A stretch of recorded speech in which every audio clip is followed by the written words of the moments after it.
The following is a Barrett Sports Media production.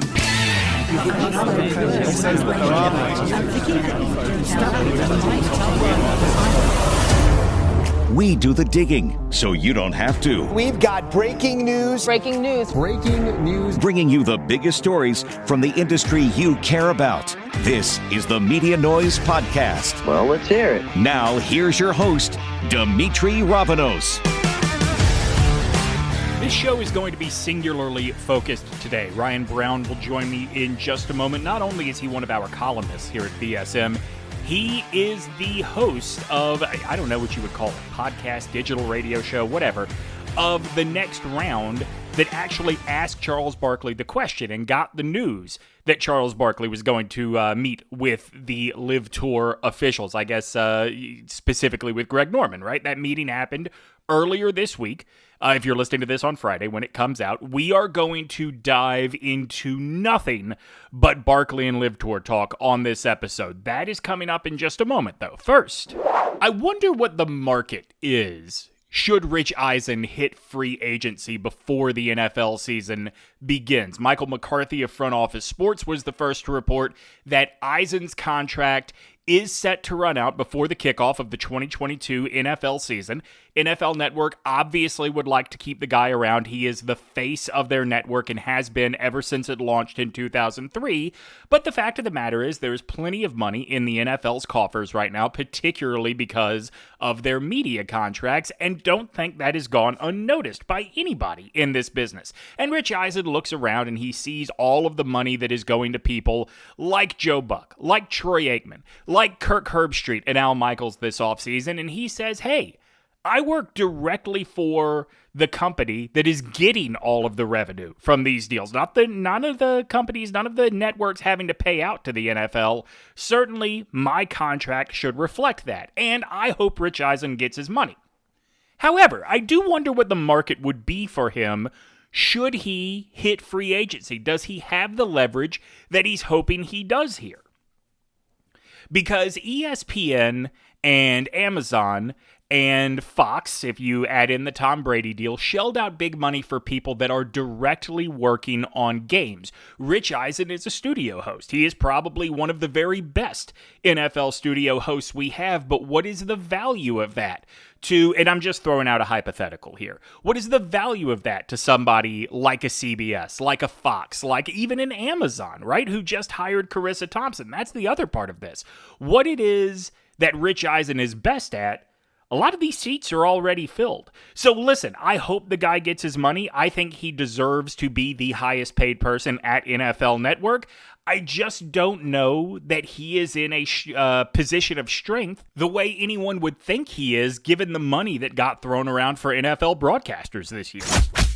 So I think all of you in the media industry probably owe my guy Ryan Brown and his crew at The Next Round a hearty thank you, because they have created content for about 2 weeks now off of the scoop they got that Charles Barkley would be meeting with the LIV Tour about a role in broadcasting. Ryan, you and I will talk about our thoughts on this coming up in just a second, but first, I do want to ask you a little bit about how this came about, what you heard, what you knew when. I know you guys have had a good relationship with Barkley for a long time because of how much time he spends in his hometown of Leeds, which is in the Birmingham market. But how much did you know he was going to be able to divulge when you asked him that question? I didn't know what he would say, to be honest with you.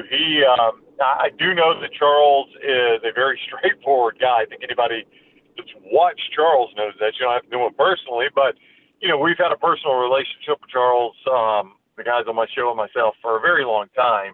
And he's always shot straight with us. He's always been honest with us. And I think, you know, Charles knows that we're not going to put him in a bad spot or anything like that. I had heard the rumor from a guy that I got a good friend that's got very close connections to professional golf. Mm-hmm. And he told me, he's like, man, I heard this random rumor the other day. You need to ask Barkley next time you see him that that the LIV Tour is after him.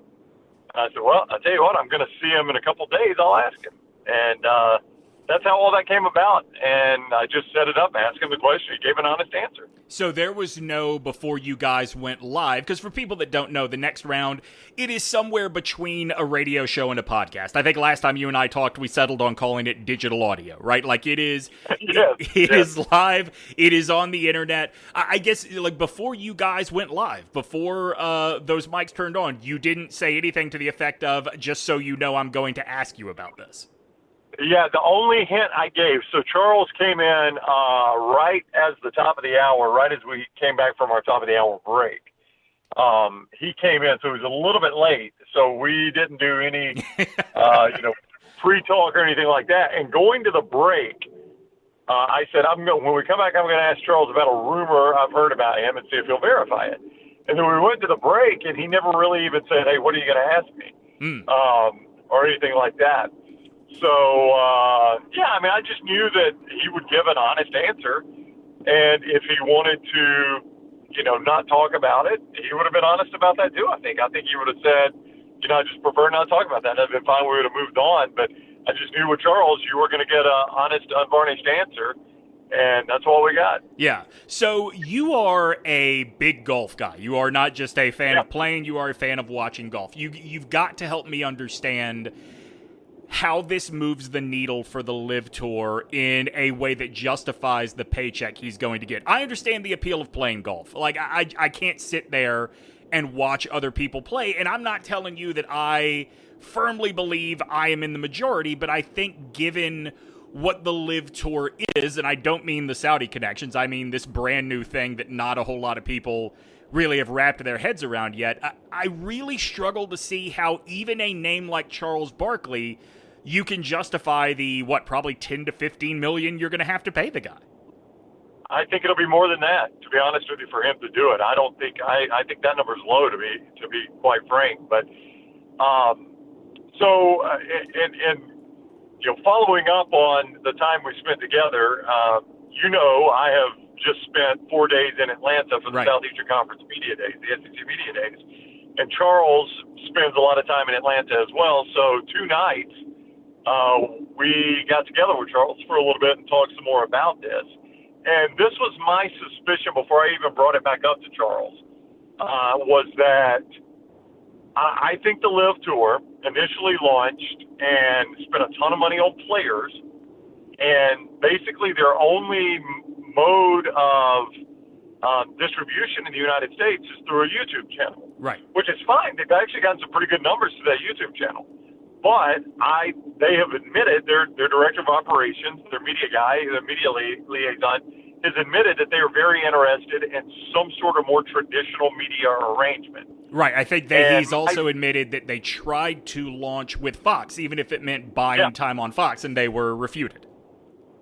I think that's probably going to be their only hope as a time buy. Mm-hmm. But in the event they're ever going to, and I think maybe they've gotten, look, CBS, NBC, and ESPN are off the table. They've got PGA Tour deals, and there is zero chance those two are going to intermingle. So, you're down to Fox and Turner, and I think they probably realized our only hopes of getting any sort of more traditional media deal is to spice up a pretty bland presentation. I mean, I would have to say, I've watched a little bit of it. It's a bland presentation. What better does that than hiring a guy like Charles Barkley? And their whole slogan is golf but louder. Mm-hmm. And so they're trying to be the edgier, louder, more vibrant version of what is the old country club, PGA Tour. So a guy like Charles Barkley would accomplish that. And you go hire David Faraday, and those that don't watch a lot of golf, David is an Irishman that played a little bit on the PGA Tour and the European Tour, some Ryder Cups, but he's a very entertaining guy. He's a big personality, and he's the most, not that this is a very high bar, but he's the most entertaining golf announcer out there. So I think their vision is you pair he and Charles together, and you've got something unlike golf television has ever had. And maybe that's what puts you over the hump of being able to get that type of deal with Fox or Turner or someone like that. This is, I heard Sean and RJ on 105.3 The Fan in Dallas talking about this. It may have been Wednesday, the day that it turns out that Charles and Greg Norman got together. But RJ Choppy is a big golf fan, and he was sort of explaining to Sean Sharif that this is, like, you cannot look at Charles's value to the LIV Tour in the sense of what is he going to do for the traditional golf fan. This is clearly a play outside of, outside of getting the Ryan Browns of the world, who are going to watch the big tournaments no matter what. Yeah, I mean, I would equate this to, I think there are some similarities. This is not apples to apples entirely, but I would equate this to Monday Night Football getting Dennis Miller or Tony Kornheiser or even Rush Limbaugh. You know, they got guys that were big personalities, and they wanted to add some entertainment. Now, why it's not apples to apples is Charles is a very well-respected athlete, and none of those other three, Tony Kornheiser, Dennis Miller, or Rush Limbaugh, were. So, you know, he does bring a perspective from an athletics point of view, and Charles is an avid golfer, so, you know, he would have a little more knowledge than your average person, but it's really about the entertainment value. It's about a guy that will mix it up, will be critical of the players if need be, will say things that nobody else is willing to say. I mean, you have to say that about Charles. Yeah. Whether you'll ever watch him do golf or not, Charles is willing to say the quiet parts out loud. He's willing to say the things most people are not willing to say.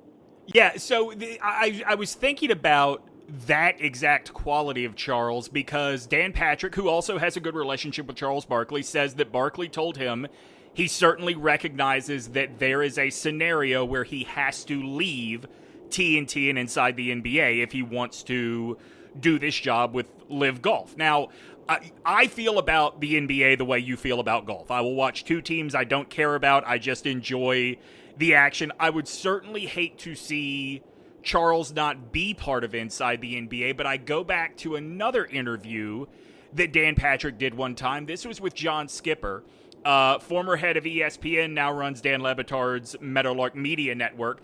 And Skipper talked about the reason that ESPN lost out on Shaq was because Charles Barkley was telling him, you don't want to go to ESPN, you want to come to TNT where your entire work week is, show up 15 minutes before we go on air. Like, it is that sort of loose atmosphere.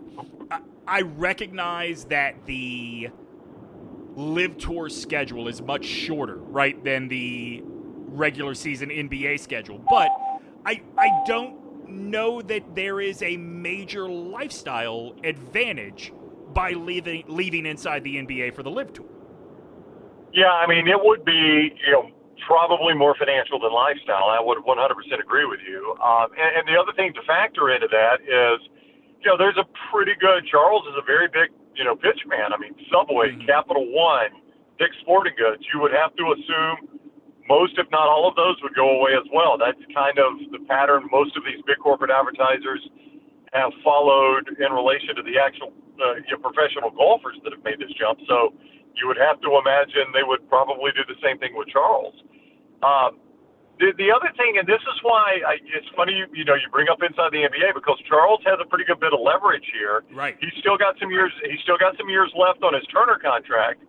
But the big thing that is coming up soon, I think for both Turner and ESPN, if I understand this correctly, is that the media rights deal for the NBA is up soon. Right. And you're a big NBA fan. I mean, I would argue the face of the NBA is LeBron James. I mean, the second face of the NBA might be Charles. And I know that's crazy to think about, but we were discussing this on our show today, Demetri, and I made the point, this is always our gauge, right? Who's more famous? And our gauge is always person X and person Y are walking through the airport. Who gets stopped the most? And I, my point was, take the Greek Freak and let he and Charles walk through the Kansas City airport, some random airport. Who gets stopped more? I think it's Charles. Yeah, I think you're right. Yeah, that guy's a big face of the NBA, and TNT and Turner does not want to go into those negotiations without having Charles, part of their presentation. So I am quite certain that Turner is going to do everything in their power to keep Charles. For if it becomes a financial decision to keep him from leaving Turner to go to LIV, and I do not see a world where he can do both. I really don't. I don't think anybody around Charles thinks that is a possibility right now. So that actually was going to be the next thing I ask you. So it's sort of a two-part question, with part one being how much of this do you think realistically is about Charles is interested in doing the LIV Tour and would give up Inside the NBA versus how much of it is, hey, now Turner has to listen. I mean, you mentioned that the media rights deals are about to expire. The other thing kind of hanging out there as it relates to the NBA media rights is Adam Silver would very much like to add a third media partner that is exclusively streaming. I mean, everything, the cost of everything is going to go up as it relates to that league, and I wouldn't blame Charles for wanting to cash in on that if that is what this play is about. Yeah, I think a lot of it, too, has to do with Charles' age. And, you would look at retirement, and he has said on our show many, many times, I got 5 more years in me, I got 3 more years in me. I think Charles has 3 to 5 years left in him. Yeah. Now, he's been saying that a long time, but I really do believe he just had his first grandchild. And, he wants to spend time with him and just enjoy retirement. Charles likes to travel, and he's got the ability to do that. But, you could look at the LIV Tour, if you're Charles, and say, in 3 years, I can make more money than I ever dreamt of making. And right. Just do it for 3 years and be done and get a big guarantee and be out of there. Whereas I would, just my guess, and it's an educated guess, but my guess is I think Turner would want a little bit of a longer contract because, again, one of the big values Charles brings to them is them being able to tell the NBA, hey, as we make this presentation to you for your media rights, we've got Charles signed through X year, Right. We've got Charles for 5 more years, and that is important to them. So I think you could probably make more in less time with the LIV than he could with Turner. And I think while it is a financial decision, I'm sure that time element, I think, is also very important to him. So first of all, I would say, like your point about Turner would like to be able to say to the NBA, look, we've got Charles locked down for X amount of time. I don't think your assessment is wrong that he's the second face of the NBA in the sense that, no, this player or that player might be above him. I think you could make the argument that he's kind of the face of the NBA. I mean, the Lakers missed the playoffs this year. LeBron is hurt a lot more than he used to be. Yeah, and Charles is on TV every bit as much as LeBron is. Right. I mean, and that's the other thing is that is the most popular show of its kind. I mean, yeah. I think every studio show has tried to emulate that show as much as they can, and everyone else has failed to do it. I mean, they've got such a good chemistry. Ernie Johnson is a consummate professional, and Charles and Kenny and Shaq they rip on each other just the right amount. They understand that it's about entertainment. You don't have to constantly break down the X's and O's. People just want to have fun and check out for a little bit, and they let them do that. So, I mean, there's a lot going for Charles in terms of his leverage with Turner, and obviously he's got plenty of leverage with the LIV Tour, to the point that Greg Norman just Wednesday night flew into town to take Charles to dinner and try to wine and dine him and convince him that that should be his future. So you said you did not see a way that he could do both. Why not? Why couldn't Charles be the bridge to the LIV Tour working out a deal with Turner? I mean, the brains behind the match is Phil Mickelson, who's part of the LIV Tour now. Yeah. Yep, and that would be the way. I mean, to your point, I think that would be the way that you could do both of these. I just think if Turner has zero interest, because Turner is, like I said, when you eliminate NBC, CBS, and ESPN, there are not many options left in this, shrinking world of media ownership that we live in. So Turner is going to have every opportunity to say we do or do not want to show LIV Tour events. Now, in the event they decide to, or if there is some sort of time buy that the LIV Tour is able to work out with Turner, I think maybe you could do both of them.